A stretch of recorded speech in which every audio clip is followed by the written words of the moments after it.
Now, everything that you do in life revolves around the desires and needs of your inner child slash your younger self. Because let me break it down to you. Your whole life, you're just basically a kid. Even though you are 30, 40, 50 years old, you are still a kid who needs all the same things. Because don't get me wrong, all right? Of course, you desire something else when you're 20 than when you were 12. But the end result is the same.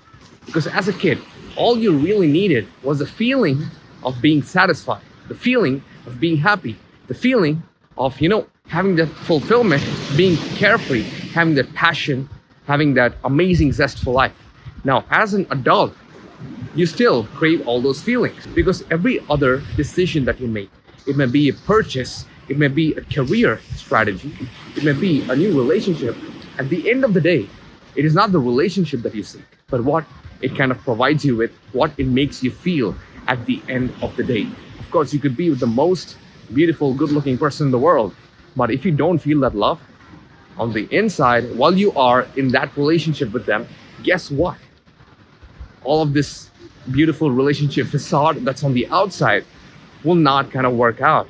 And you know that it'll be very surface level, but internally you crave something more deep. And that brings me on to the point that your heart always takes over your mind. And that is why when I say, everything is just a desire, the need, the craving of fulfillment for your younger self. Because as a kid, if you have not received all the basic necessities in life, let's say you do not receive all the love in the world, you do not receive, unconditional love, care, support, you kind of tend to think, okay, maybe if I do this, maybe if I take all these check boxes, then I will receive, unconditional love. And that is why you grow up thinking, okay, I will fulfill all these check boxes, I will buy all these insane presents, and then maybe I will get true love from this other person. But you try all of that stuff, it is very superficial, it is very artificial, and it feels so fake. But deep down inside, you still have the need, that sense of fulfillment, satisfaction, and the need for unconditional love. And that is why every decision that you make is kind of driven by this younger self of yours. So what happens if your younger self, is not, in a very healthy place emotionally? You tend to make wrong decisions in your life. You tend to make relationship mistakes. You tend to choose the wrong partners. You tend to choose the wrong things in order, you think, okay, I will pick this, I will achieve this on the outside, and then I will feel satisfied, and then I will, receive all the things that I need. But you try that, and it does not happen. And that is where you go into this never-ending cycle of doing all the right things, but for the wrong reasons. So the reason I'm saying this is because if you have not healed your younger self, let's say you went through some trauma, or you went through some insane traumatic childhood, you had parents who did not show you unconditional love. Guess what? That has had an imprint in your mind. And now you think that is the normal, that's the norm. It is very normal for you to receive love in such a toxic environment. And guess what? Throughout your entire life, you'll just be going on trying to fulfill that need. And you don't even know it. It's very psychological. You think you are very logical. Like, okay, I'll make all the logical decisions, and I will not allow any emotional reaction to come up. I will not allow any emotional trigger to come up. And I am smart, I can handle all of this. But guess what? Everything that you do in life is kind of driven by your emotions. You may think that you are really logical, but at the end of the day, why do you go into that specific career field? Not because of the benefits, not because, of course, in this superficial level, you're like, okay, I'll get the benefits, I'll get the money, but eventually, at the end of the day, it'll make you feel safe.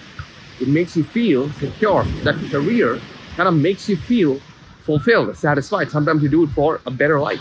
Because at the end of the day, you are chasing how you feel. Every decision that you make is always based upon how you feel. Even if you're choosing a partner, you're like, how will this partner make me feel? That is the end result. On the top layer, you have all this, looks, you have this money. Sometimes you have all this check boxes that you want to take. But why do you need that?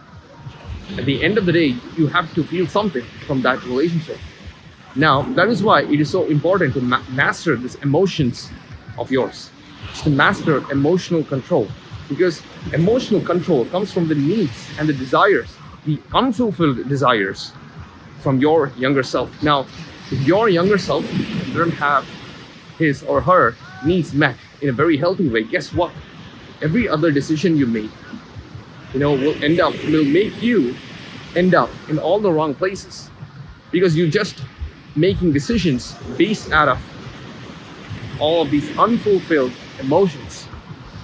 It's like, they say, a hungry guy will eat anything. And in that way, when you are hungry for all this, love and attention, you are willing to do anything. So as a kid, if you have not healed, like if you have not, got fulfilled from your environment, from all the emotional stuff that is going on, guess what? This would have had an imprint. You would have had this insane childhood trauma that is coming up from the inside, and you have to let go of it, because if you do not let go of it, you will end up finding love with all toxic partners. It's like you think, okay, I will get into this relationship and it will become really toxic, and then you kind of accept that because that was normal for you,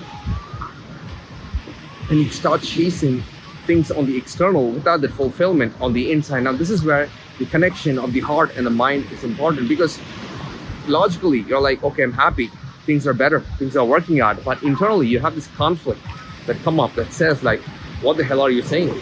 We are not really happy. Why are you lying to us?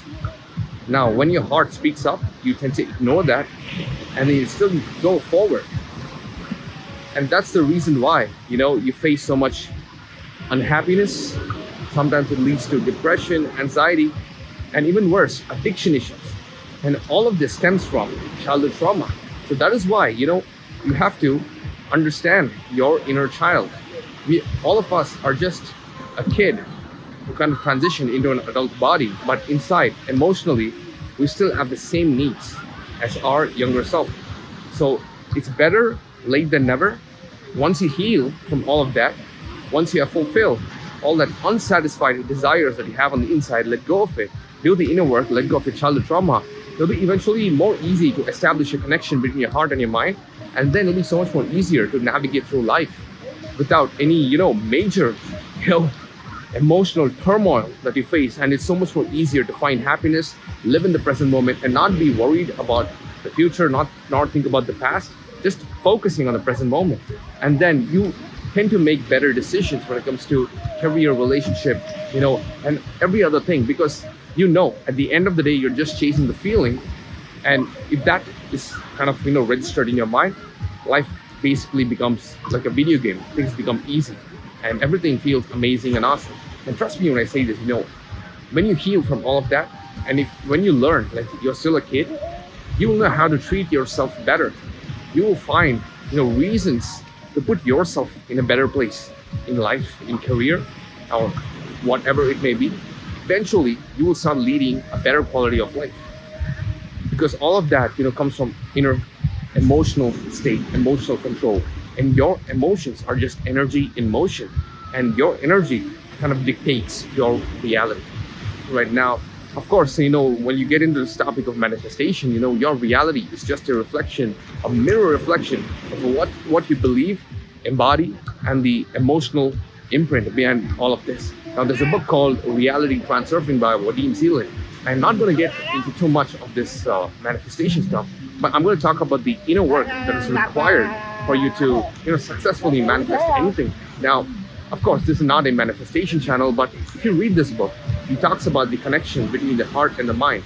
And only when the heart and the mind is connected, they create a resonant frequency. And this kind of brings in more energy and kind of dictates the reality around. I mean, it's a weird book, right? It is around 600, 700 pages long, and it's one of the best books that I've read. And of course, it's pretty complicated. There's stuff about quantum physics, there's so many scientific terms, and of course, manifestation. But all of that, all of that things are on the, that's the end result that you see. But the first step is to have control of your emotions. And all of that starts from healing from childhood trauma and, just healing your younger self and understanding your younger self. Because whatever things you do on the external, emotionally, you're not in a good place. it's not going to work out in the long term. You will see minor results, but you have this blockage that's coming up from the inside that makes you feel like you're not worthy of all the things that you desire. That makes you feel like you're not worthy of love. You're not worthy of all the good things in life. And that comes from, being in a toxic environment, being in an environment that kind of condition you into believing like you don't deserve all these things. Like, let's say if you were, grown up in a really toxic environment, you'll feel that this is the new normal. And then once you get into a healthy relationship, you're like, what the hell? It's almost like you only attract toxic people, and you're only in toxic relationship, one toxic relationship after the other, and you're trying to break out of it. But once you get a healthy relationship, it doesn't feel familiar because you were never been in a healthy relationship ever, and now you kind of sabotage this relationship, or this relationship eventually ends, or this partner turns toxic. You see where I'm getting here? So all you have to do is let go of the childhood trauma, understand your younger self, because at the end of the day, whatever you do in life are all based on the desires and needs of your younger self.